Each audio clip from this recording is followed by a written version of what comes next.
Sobrang nakakagulat na balita. Grabe, President BBM binira si VP Sara. Ginulat ang Vice President, aalisin na sa pwesto. Ayon sa nakalap nating impormasyon, ayaw nang magtrabaho ng Vice President, masyadong maaga ang ginagawang niyang pangangampanya. Puro pasyal na lang daw ginagawa ng Vice President, tapos may ganapa siya manira. Grabe si PBBM, binira si VP Sara. Ginulat ang Vice President, aalisin na sa pwesto. Tara panoorin natin.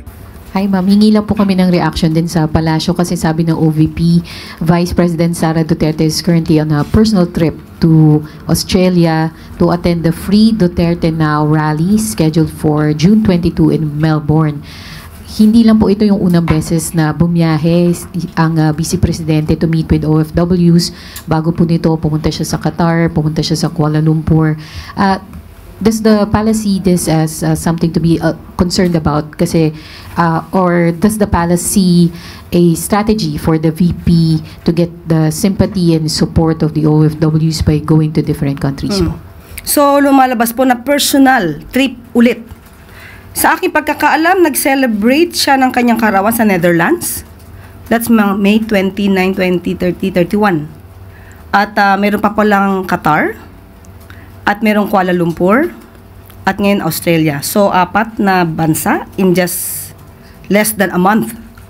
So, kung doon po abala ang ating Vice Presidente sa mga personal trips niya or personal trips with her family, choice po ng Vice Presidente yon. Sabi nga natin, pampersonal o pambayan? That is the question. So wala po tayong masasabi kung ano man po ang ginagawa niya ngayon bilang Vice Presidente. Ito po nakikita ng taong bayan sa kanyang ginagawa bilang isang halal na leader ng bansa. Next question, Lef Narciso, DZRH. Good afternoon, Yusek. Hingi lang po kami ng reaction. Ang OVP po ay nagpasabi na sa Kamara na hindi ulit dadalo ng SONA si VP Sara. Last year, hindi naman din po siya dumating. At sa ating pagkakaalam, siya po ay umaten sa isang kasalan. So kung hindi po siya atin ngayon, kahit siya po ay inimbita bilang Vice Presidente, again, choice niya po iyon. At kung hindi niya po maririnig ang mga programa at kung ano po ang naging trabaho ng gobyerno at ng Pangulong Marcos Jr., hindi po na siguro natin kasalanan yon. It's her choice. Follow up lang po Yusek dun sa tanong ni Pia about BP Sara's mga biyahe. Meron po bang nalalabag ang Vice Presidente dito sa kanyang mga travels na ito? Ang kanya lang sigurong malalabag ay ang kanyang obligasyon sa taong bayan. Hi, Yusek. Isa po sa preparations po ng House for the President's SONA, ilan po sa mga concerns nila yung deepfakes, AI, or manipulated videos of the President giving a speech. Meron na daw po kayang preparation ang Palasyo in case this happens? Sa ngayon po ay wala pa po tayong detalye at malamang po sa SONA ay makakasama po ito. Dahil noong po nagkaroon ng statement ng Pangulo ng Independence Day, binanggit niya rin po ang patungkol sa fake news. And last one po, baka po pwede kaming makakuha ng reaction from the palace about Senator Imy's remark criticizing the government's efforts to maintain San Juanico Bridge. And she said, and I quote, sana ako na lang nagpresidente. Lumiliwanag po ba ang ambisyon ni Senator Amy Marcos? Well, anyway, naging senador po ang si mahal na Senadora Amy Marcos since 2019. At malamang po ay alam naman po niya ang naging budget ng dating administrasyon patungkol po dito sa San Juanico Bridge. At 4 na taon pong nagkaroon, kung di ako nagkakamali, 4 na taon since 2018 up to 2022 ang administrasyong Duterte. Pero hindi nga po nagkaroon ng rehabilitation. At dapat nga po magpasalamat po tayo sa panahon po ngayon ni Pangulong Marcos Jr. dahil nang kanilang nagkaroon ng inspection, doon lamang po nakita ang lawak na po ng danyos at dapat na kailanganing i-repair sa San Juanico Bridge. Sa panahon lamang po ni Pangulong Marcos Jr., ito nagkaroon talaga ng malaliman at na pag-i-inspect para po makita na maaaring ito po ay hindi na magandang daanan at dangerous na po sa mga lumalakbay gamit po ang San Juanico Bridge. Maraming salamat, Ivy. Next question, Maricel Halili, TV5. Magandang umaga, Yusek. Yusek, hingan ko lang po kayo ng reaksyon dun sa naging pahayag ni Attorney Harry Roque kahapon in response po doon sa statement ninyo on asylum. Ang sabi niya, come and get me, kung ready kayo sa akin, bakit hindi niyo ako makuha? Ano nga po bang nangyayari? Bakit po hindi pa siya mapauwi ng pamahalaan dito? Ayon naman po sa DOJ, naghihintay lamang po ng formal notice na patungkol po dito sa kanyang asylum. Kung ang sinasabi po niya, come and get me, yun naman po sa ating pamahalaan, wait and see. And he also mentioned about yung kapalpakan daw po ng intelligence ng pamahalaan dahil alam naman daw nila na yun daw pong intelligence na nakukuha daw po ng gobyerno about him galing lang naman sa isang chismosang Dutch. And of course, he reiterated that it's not true na the decision na yung kanyang asylum. Wag niya pong sa walang bahala ang intelligence, ang assets po ng DOJ. At hindi naman po namin ite-telegraph ang mga punches ng gobyerno katulad ng kanyang ginagawa. Undersecretary, magandang hapon po.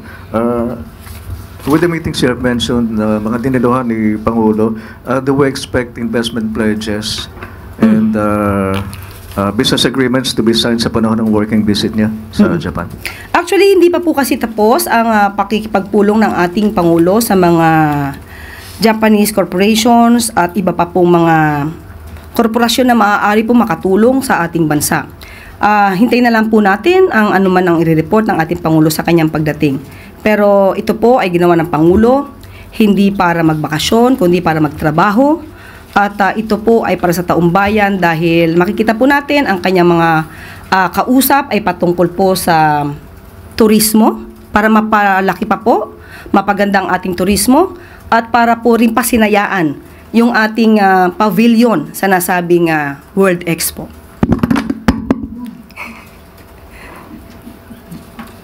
Salamat po.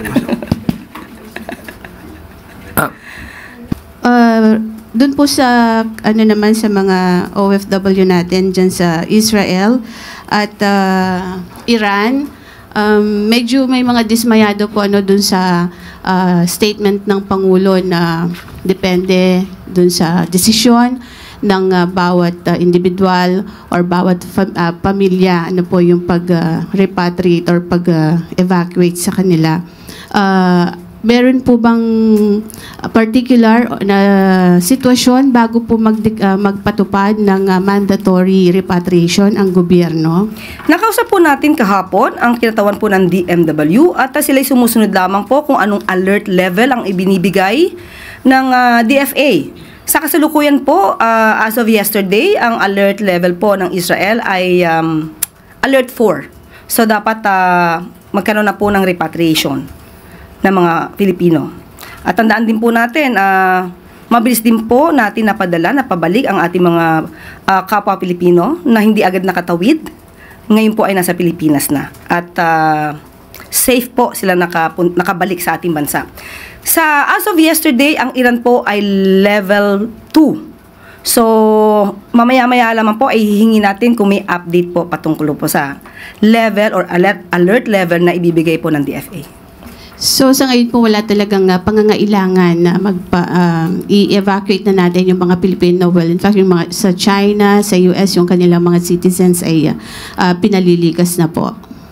Kung ganyan po ang kanilang desisyon, meron naman po rin tayong desisyon at ito'y naaayon naman din po sa pag-aaral ng mga ahensya natin. So hintayin na lamang po natin kung ano pong isasabihin na alert level ng DFA at yun po ang susundin natin.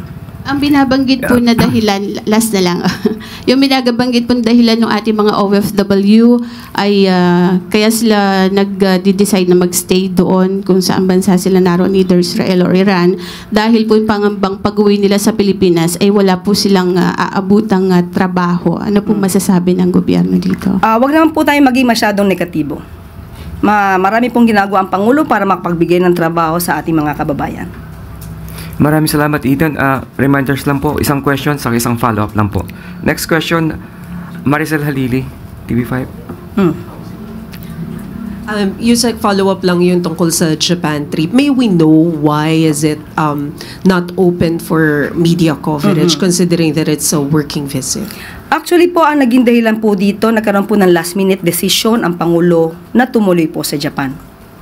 Hindi man po ito nasabi para po makasama ang ibang mga taga-media, pero po nandun po ang Maro.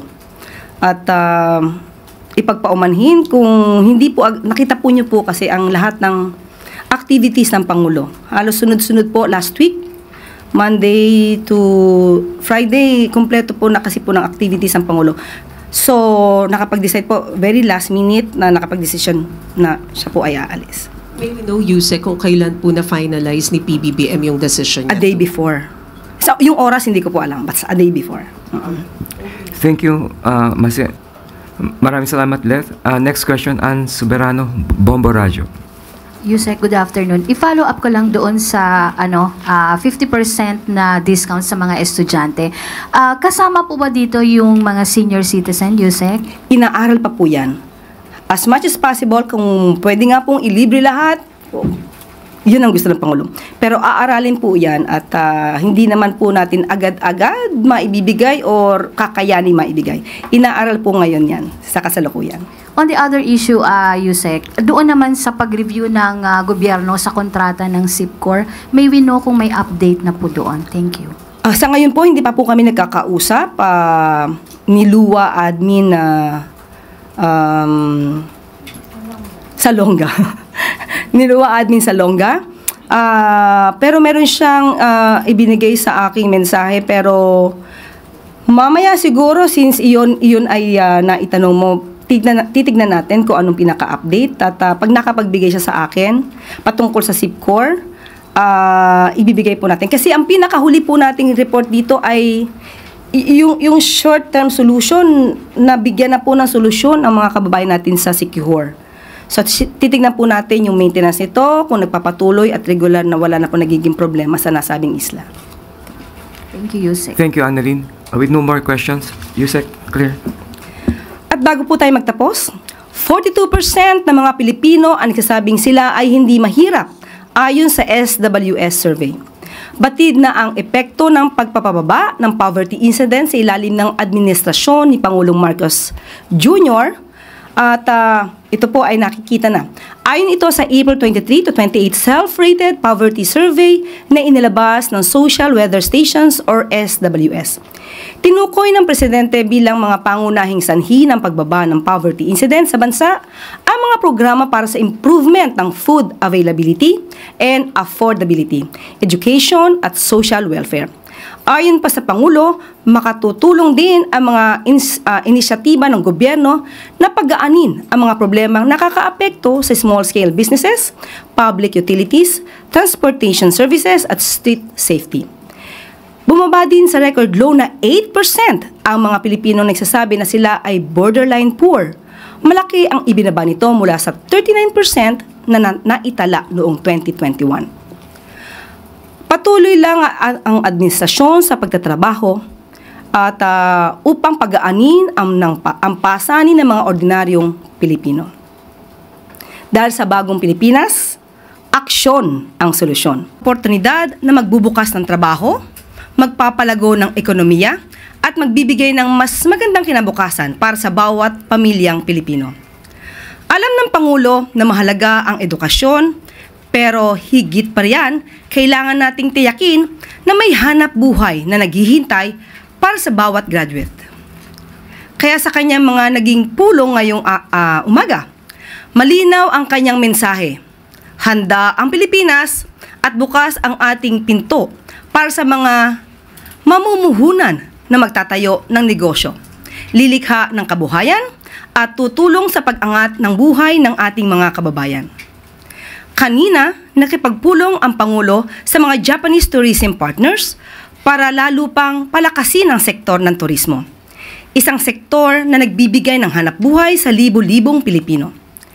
Naniniwala ang Pangulo na ang turismo ay hindi lamang pagpapakita ng ganda ng ating bayan, kundi isang mahalagang paraan para magdala ng kabuhayan sa bawat komunidad. Sumunod ang pulong ng Pangulo sa Canadevia Corporation para sa Manila Waste to Zero Project. Isang malaking inisyatiba na mapagputi sa solid waste management ng Metro Manila, magbibigay ng malinis na enerhiya at lilikha ng libo-libong trabaho para sa mga Pilipino. Nakausap din ng Pangulo ang Tonishi Shipbuilding na matagal ng katuwang ng bansa sa Cebu. Pinag-usapan nila ang pagpapalawak pa ng operasyon ng kumpanya na makakatulong sa libo-libong manggagawa sa Visayas at sa buong bansa. Mamaya, nakatakdang bumisita ang Pangulo sa Philippine Pavilion sa World Expo 2025. Isang pagkakataon ito para ipakita sa mundo ang yaman ng ating kultura, ang galing at sipag ng Pilipino, at para hikayatin ang mas maraming investments na makikinabang ang bawat pamilyang Pilipino. Sa lahat ng ito, binibigyan diin ng Pangulo ang kahalagahan ng paghahanda ng bansa sa gitna ng mga kaganapan sa ibang panig ng mundo, tulad ng tensyon sa Middle East, upang masigurong may sapat na trabaho at hanap buhay para sa mga Pilipino. Ang mensahe ni Pangulong Marcos Jr. sa mga estudyante, mag-aral kayong mabuti. At para matuon ang mga bata ang kanilang pag-iisip sa pag-aaral, minabuti ng Pangulo na pag-aanin ang gasto sa pagbabalik eskwela. Alinsunod sa direktiba ni Pangulong Ferdinand R. Marcos Jr., ginawa ng 50% ang student discount sa mga train lines ng LRT1, LRT2, at MRT3 simula ngayong araw. Ito'y bunga ng coordination sa pagitan ng DOTR, LRTA, LRMC, at MRT3. Ipakita lang sa ticket counters ang inyong valid school ID o kahit anong school registration form sa current school year para ma-avail ang discount. Pwede ring ma-avail ng discounted tickets ang mga estudyanteng kumukuha ng postgraduate studies. Nagpapaalala po ang DOTR sa mga estudyante na valid lamang ang discount sa single journey tickets at hindi sa beep cards o stored value tickets.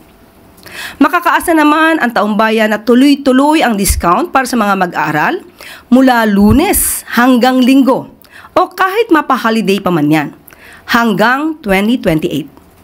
Ayon kay Transportation Secretary Vince Dizon, inaasahang magiging dagdag ginhawa ito para sa mga tumatangkilik ng train lines dahil 20% lamang ang kasalukuyang student discount. Pero ngayon, 50% discount na. At isa pa pong bagong pasok na balita. 10 billion pesos worth of drugs nasabat sa Philippine Navy at PIDEA sa karagatan ng Zambales. Droga ang bumungad sa Philippine Navy at PIDEA sa kanilang pag-inspeksyon ng isang fishing boat kaninang madaling araw. Tinatayang nasa 1.5 tons ang bigat ng hinihinalang shabu. Tinawag naman itong isa sa pinakamalaking illegal drug apprehension sa kasaysayan ng Philippine Navy. Saludo po kami sa inyong patuloy na pagsuporta sa ating paglaban sa droga. At dito na po nitatapos ang ating press briefing. Maraming salamat at magandang hapon para sa bagong Pilipinas. Ngayon ikaw bilang Pilipino, ano ang masasabi mo at reaksyon sa balitang ito? Mag-iwan ka ng komento sa ibaba at atin pong babasahin isa-isa.